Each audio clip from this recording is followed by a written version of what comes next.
Warning: our YouTube channel and its videos may contain scenes, language, and content that may not be appropriate for all audiences. These videos include surveillance footage, undercover pursuit of suspects, actual police and rescue operations, and fearless confrontations. If you do not approve of the content, please do not watch our videos. If you wish to continue, we strongly advise that you proceed with caution. Viewers' discretion is advised.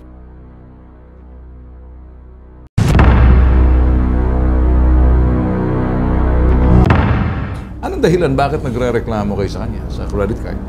Kasi po ang explanation po niya sa amin, gusto daw po namin ng malaking loan sa credit card po kasi pwede po niya ipa-in cash. Kung pwede daw po kami magbigay ng padulas daw po sa manager niya. Para hindi kayo ma-decline, may padulas. Ikaw, magkanong padulas? Kayo? 5,000. Lahat pare-pareho? Alright. Ang pag-uutang sa bangko sa pamamagitan ng credit card, responsibilidad, pananagutan.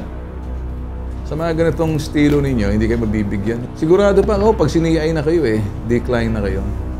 Ba't oo ka ng oo, pero magbayad ka. Na may ID ka ba? Pakita sa akin kung ikaw representante ng RCBC na trabaho. Asa?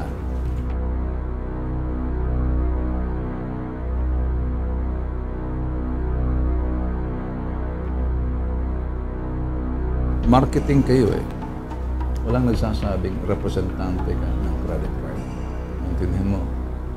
Hindi minamarket ang credit card. Kaya itong serbisyo mo to, bogus to, modus to. Yung ito mga requirements na pinakuha kami. Pinabili kami cellphone, pinabili nito kami ini sa kanya 500 ini. Landline niya na phone.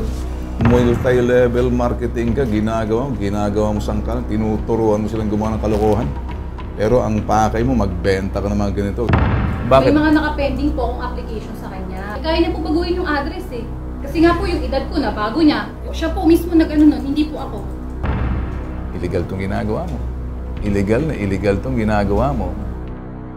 Ito ang pang-akit ninyo para makakuha ng mga biktimang kapareho nila.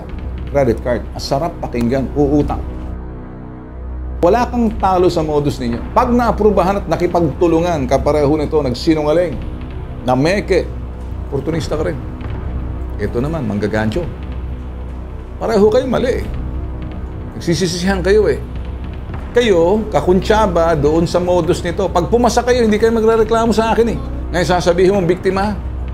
Ikaw yung sinasabing, nakikipagtulungan na biktima. Magbago kayo pare-pareho Sisira lang araw ko pag tumulong pa ako sa inyo. Wala kayong karapatan magreklamo sa akin.